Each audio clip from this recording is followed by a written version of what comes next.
नहमदुहु व नुसल्ली व नुसल्लिमु अला रसूलिल करीम। अस्सलामु अलैकुम व रहमतुल्लाहि व बरकातुहू। राहे इस्लाम में तमाम दोस्तन की खुशामदीद। प्यारा दोस्तों, अज ज़िक्र मुस्तफ़ा के मुतालिक अवां दोस्तन की खिदमत में मुख्तसर अर्ज़ कंदुसि।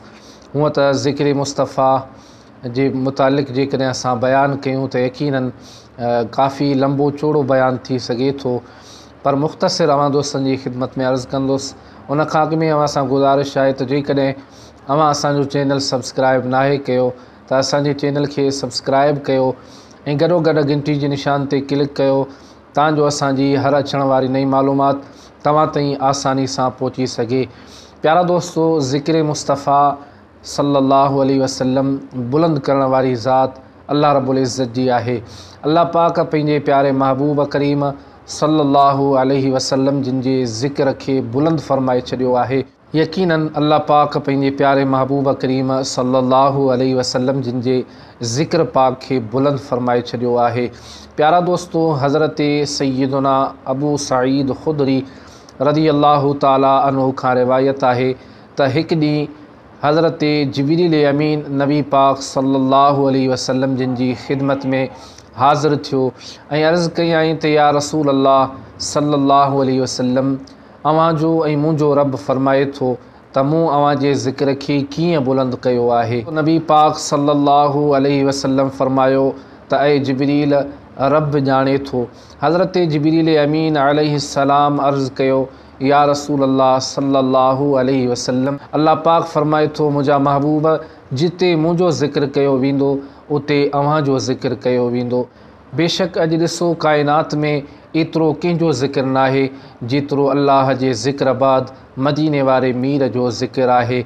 ज़मीननि में, आसमाननि में, आबादियुनि में, वीरानियुनि में, अज़ाननि में, नमाज़नि में, जिते जिते अल्लाह जो ज़िक्र कयो वेंदो आहे, जिते जिते अल्लाह जो ज़िक्र कयो वञे थो, उते महबूब मथां सलातूं ऐं दुरूद पढ़िया वञनि था, नातूं ऐं महबूब जे शान में क़सीदा पढ़िया वञनि था।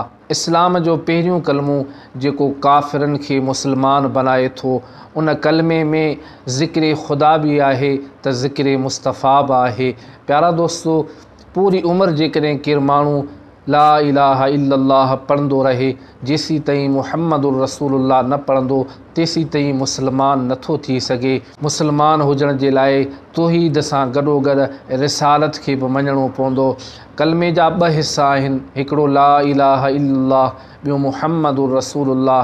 पहिरें नंबर ते तौहीद खे मञणो पवंदो ऐं ॿिए नंबर ते रिसालत खे मञणो पवंदो। त प्यारा दोस्तों, जिते जिते अल्लाह जो ज़िक्र कयो वञे थो उते महबूब मुस्तफ़ा करीम सल्लल्लाहु अलैहि वसल्लम जिन जो ज़िक्र कयो वञे थो। अल्लाह पाक पंहिंजे महबूब जे शान खे बुलंद कयो आहे।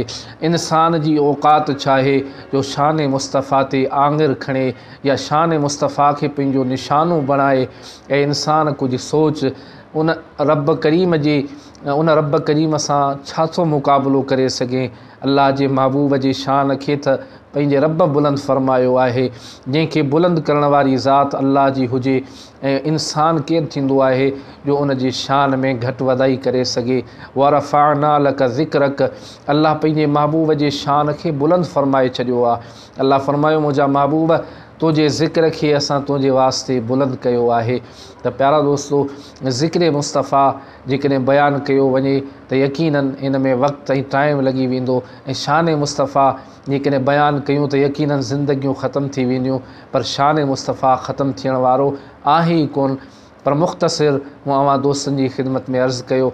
अल्लाह पाक मुंहिंजो चवणु अवां जो ॿुधणु पंहिंजी बारगाह में क़बूल ऐं मंज़ूर फरमाए। प्यारा दोस्तों, ही हुई अॼु जी मालूमात जेका मूं अवां दोस्तनि जी खिदमत में अर्ज़ु कई। वरी नई मालूमात में अवां दोस्तनि जी खिदमत में हाज़िर थींदुसि। तेसी ताईं इजाज़त ॾींदा। अल्लाह हाफ़िज़।